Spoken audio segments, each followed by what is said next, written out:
in Scotland begins next week. It begins on Tuesday, not Monday, Pat. I say that because there is we are going to be doing training with 18 people. We have 2 trainers coming over from Chicago, and I think 8 of those people are in the room. So I don't want you turning up on Monday because I'm not going to be there, and the trainers from Chicago are not going to be there. We will be in town. We just won't be doing training with you guys on Monday. Tuesday we will be doing training. So it's 18 people. It's 18 people who come from a broad spectrum of life. And they're all people who will associate with having had some mental health distress at some point in their lives, however they define that, whether that's been diagnosed, whether that's an ongoing issue, whether it's something that was just a temporary part of their lives, because we tend to kind of have people as service users, people with lived experience. We identify people around their mental ill health. But we're going to be working with people who are very close to mental health services, people who easily identify as a mental health service user or someone with lived experience, people who faced difficult periods in their lives, however brief or however long that might be. But also working with people who might struggle to identify and might struggle for a variety of reasons. I'm not going to come out because it's going to affect my career. I've spoken to nurses where that's clearly a big issue for nurses. I've spoken to people in academia where that's clearly an issue for people. So this kind of disclosure and our identities is really, really important. One of the things that I think Pat raised earlier on is actually a lot of the discussion is around the workplace. And it always has been around the workplace when we've talked about stigma and discrimination. There's been this generating conversation towards the workplace. But actually, disclosure is something that's really, really important in everyday life. And one of the things that I was asked to talk about today is HOP and how that might apply to everyday life. The easiest way for me to do that is actually to talk about myself, because that's the only experience of a life that I've had, my own life. So, who am I? First of all, I'm a person. I'm a person who has had a significant period of mental ill health. Actually, I don't describe myself as mentally ill today. I describe myself as recovered. That can be quite controversial. Some people don't like recovered. Some people don't like recovery as a concept. It can be quite threatening, both to professionals, but also to some people who are still in that process. Being recovered kind of can be a real threat to some people. That doesn't mean that I'm not going to be ill tomorrow. It also doesn't mean that I've recovered from the effects of stigma. Those effects of stigma still very, very much play a part in my life. Not so much having problems with my mental ill health. I have the normal ups and downs that probably all of us have, but stigma still plays a very big part of my life. In the right experience, in the right situations, I'm willing to talk openly about my experiences. My suicide attempts, my hospital admissions during the 1990s, my fights with services, fights with family, and how services, friends, family helped my recovery and how they hindered parts of my recovery. I think it's important that I kind of say when I talk about being recovered that I've not been admitted to hospital for 16 years. I haven't taken psychiatric medication for 14 years. And I haven't used mental health services for 13 years. That doesn't mean that they're not all going to come back into play next week. Hopefully not. But I recognise that for me today, I consider myself to be a recovered person. With any other health condition, we wouldn't have a problem with accepting that I was recovered, given those things. In terms of mental health, it actually still plays a very, very significant part of my life. Whether I choose it or not, other people will bring it into play.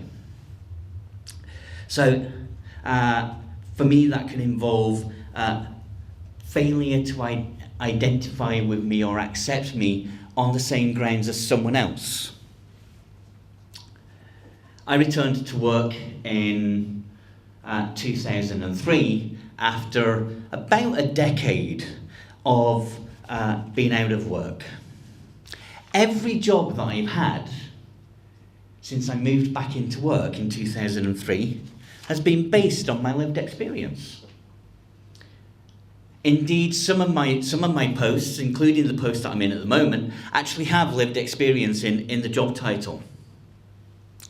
I've never been successful when I've applied for a job not based on my lived experience, both in mainstream employment, but also within the mental health sector.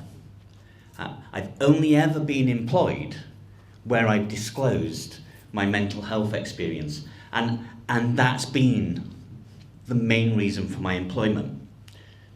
I wonder if that's actually a form of discrimination and stigma. I actually don't think that I worry that without that lived experience identity, I'm unemployable. No one's employed me so far. So actually, am I employable without that? That's a real issue for me in terms of identity. It kind of means that there's pressure to keep that lived experience identity around. And having to continually be in that kind of disclosed world. There are other things in everyday life that kind of come into play for me. And particularly when we talk about disclosure. I've done a lot of disclosure, a lot of media reports, spoken to a lot of groups over the years, but actually how that happened wasn't really planned. It wasn't really discussed. I didn't really feel prepared for how those things would happen. Organisations said it would be really great if you went out and talked about your mental health, and that will address stigma and discrimination, and actually we've done that to a great extent. No one actually told me about the impact it would have on my life. They told me the impact that it would have addressing stigma and discrimination, but actually have we done that?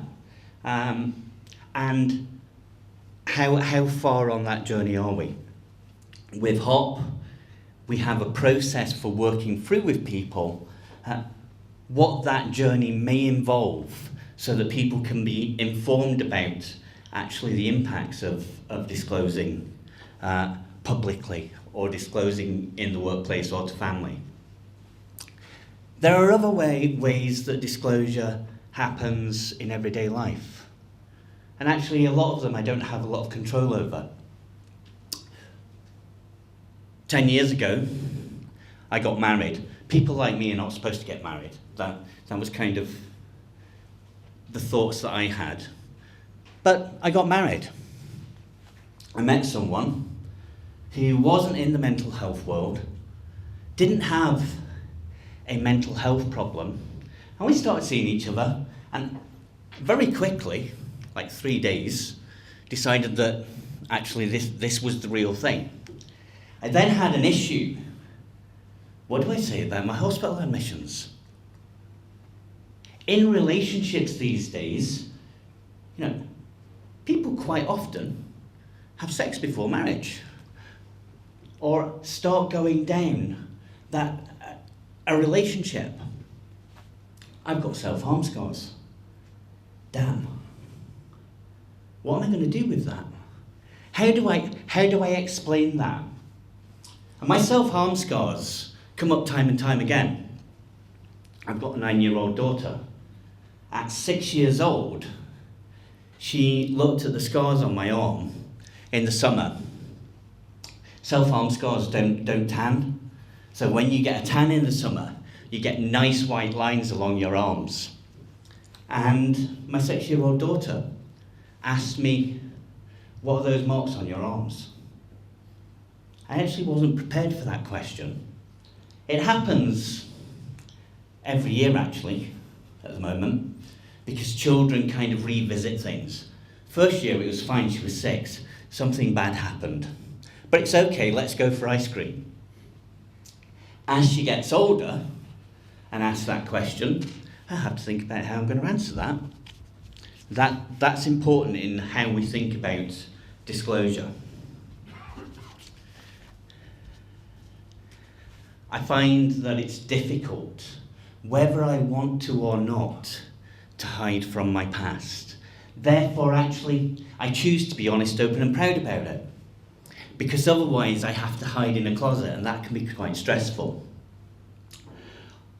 Online, in social media, Facebook, I have a collection of groups of who I share things with. There's friends and family. There's a group of close friends who are okay with mental health information. There's a group for do not say anything about mental health. And then I have to remember, when I'm posting something, who's in what group. You know, my wife's family, my wife's Canadian, so I'm quite fortunate that I kind of have in-laws that live on a separate continent. But they don't know about my mental health background. My wife's sister is a nurse. I'm pretty sure she's kind of guessed, but we haven't talked about it. And it's probably best that way. My wife's fine with it, but my wife's family are from Alberta. Alberta's quite conservative and quite right-wing in some respects. So it's probably not that good to disclose in that situation. Hop talks through those kind of dilemmas that we have. We can start thinking in terms of what does disclosure mean for me in everyday life? And that's part of what we will be exploring when we look at HOP in Scotland. There are things about the programme that we might not like in Scotland. There are things that we might want to change.